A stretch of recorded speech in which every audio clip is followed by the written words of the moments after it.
سر اگلے پیج پہ آپ دیکھیں تو لکھا ہوا ہے نوائے حلاج جی جی رحمۃ اللہ علیہ. تو یہ پروفیسر یوسف سلیم چشتی صاحب فرماتے ہیں کہ انہوں نے ایک نغمہ گایا. صحیح. چلیں ایسے بھی ٹھیک ہے اگر ہم کہیں کہ انہوں نے کلام فرمایا. تو یہ جو کلام فرماتے ہیں اس میں دو چیزیں بڑی مزے کی مجھے لگی ہیں. ایک تو یہ فرماتے ہیں کہ ضحاک خیش طلب آتشے کے پیدا نیست. فرماتے ہیں کہ اپنی مٹی سے وہ آتش طلب کر جو ظاہر نہیں ہے. تجلی دیگر درخور تقاضا نیست. کوئی اور تجلی تقاضے کے قابل ہی نہیں ہے. صحیح. ٹھیک ہو گیا. تو سر ایک تو یہ فرمائیں کہ یہ کون سی تجلی کہہ رہے ہیں کہ اپنی خاک سے طلب کر. دوسرا سوال اس کے لاسٹ پہ ہے وہ میں پھر کروں گا اینڈ پہ جب آپ پہنچتے ہیں.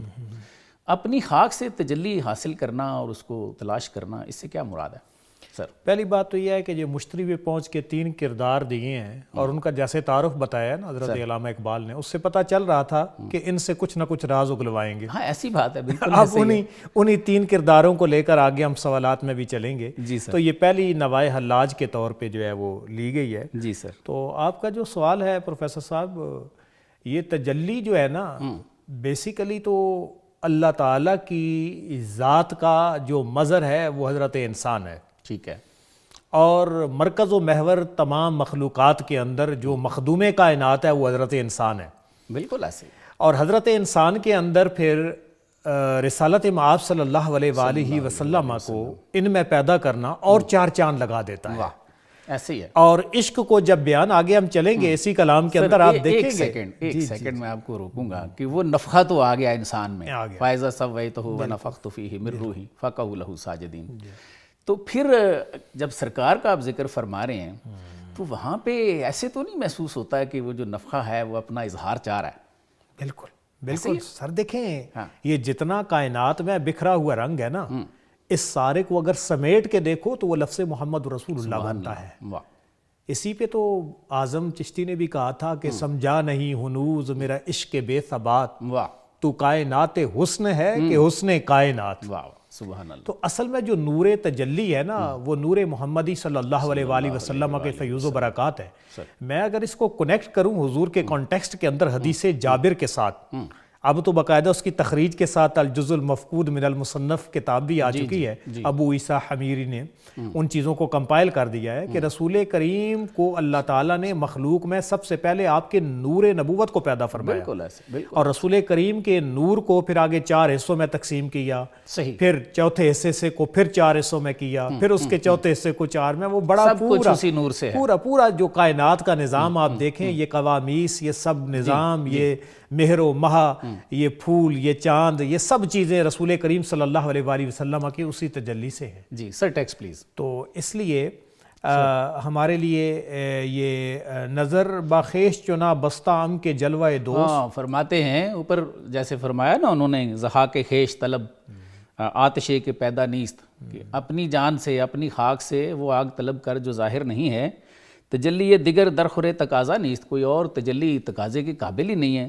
تو آگے فرماتے ہیں نظر بخیش چنا بستام کے جلوائے دوست. فرماتے ہیں میں نے تو خود اپنے اوپر ایسی نظر باندھ کے رکھی ہے کہ دوست کے جلوے نے بالکل جہان گرفت و مرا فرصت تماشا نیست. کہتے ہیں اس جلوے نے پورے جہان کو اپنی لپیٹ میں لے لیا ہے. بالکل مجھے تو اب اور کہیں دیکھنا ہی نہیں, فرصت ہی نہیں مل رہی, میں تو اسی کو ہی دیکھ رہا ہوں.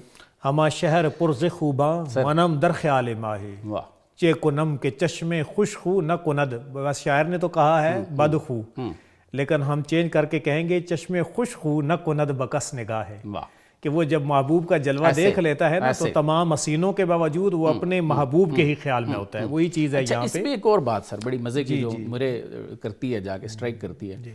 آپ فرما رہے ہیں کہ میں نے اپنے اوپر نظر باندھی ہے اور اب وہ جلوہ جو ہے وہ پورے عالم میں پھیل گیا ہے, لیکن اس کو تو مجھے دیکھنے کی فرصت ہی نہیں ہے. میں نے اپنی نظر جو ہے نا وہ اپنے اوپر ہی رکھی ہوئی ہے جہاں سے وہ ماخذ نکلا ہے. بالکل سر. آگے کہتے ہیں بملک جم ندہم مصرع نظیری. فرماتے ہیں کہ نظیری کا یہ جو مصرع ہے یہ ملک جم بھی کو مجھے دے دینا تو میں پھر بھی یہ نہیں دوں گا, بڑا قیمتی ہے. مصرع یہ ہے جی کسے کے کشتہ نشد از قبیلہ مانیست. فرماتے ہیں اس کا مطلب ہے کہ جو اللہ تعالیٰ کے عشق سے مرا نہیں ہے شہید نہیں ہے اس راستے کا، شہید وفا نہیں ہے، وہ ہمارے قبیلے سے نہیں ہے. نہیں ہے. اگرچہ عقل فسوں پیشہ لشکر انگیخت. فرماتے ہیں اگرچہ یہ جو عقل ہے جس کا پیشہ کیا ہے، فسوں ہے، جادوگری ہے اس کی، تو اس کے بہت سارے لشکر ہیں سر. تو دل گرفتہ نہ باشی کہ عشق تنہا نیست. لیکن فرماتے ہیں پریشان نہ ہو، عشق بھی اکیلا نہیں ہوتا. تو را شناس نہیں وزے مقام بے خبری. اور فرماتے ہیں تو راہ شناس نہیں ہے اور مقام سے بے خبر ہے. چین ایست کے در بربت سلیمہ نیست. اور فرماتے ہیں وہ کون سا نغمہ ہے جو بربت سلیمہ میں نہیں ہے. اس کو تھوڑا سا بتا دیتے ہیں. بربت ایک میوزیکل انسٹرومنٹ ہے جی جی جو بطخ کے نا سینے سے اس کی مشابہت ہے. صحیح ہے. اور سلیمہ ایک خاتون ہے جو مشہور ہے، محبوبہ ایک. تو یہاں پہ اس سے مراد پھر نا اب محبوب جو ہے وہ مستعمل ہو گیا ہے. صحیح. تو وہ فرما رہے ہیں کہ ورنہ جو محبوب کا وہ ساز ہے اس میں کون سا نغمہ نہیں ہے. صحیح سر اس کے بعد مزید کہتے ہیں کہ زقید و سیدے نے ہنگا حکایت آور. ہاں اب آگے فرماتے ہیں کہ بھائی ہم عام بات نہیں سنتے مگر مچھوں کو قید کرنے کی اور ان کو شکار کرنے کی بات کرو، تو بڑا کام کرو.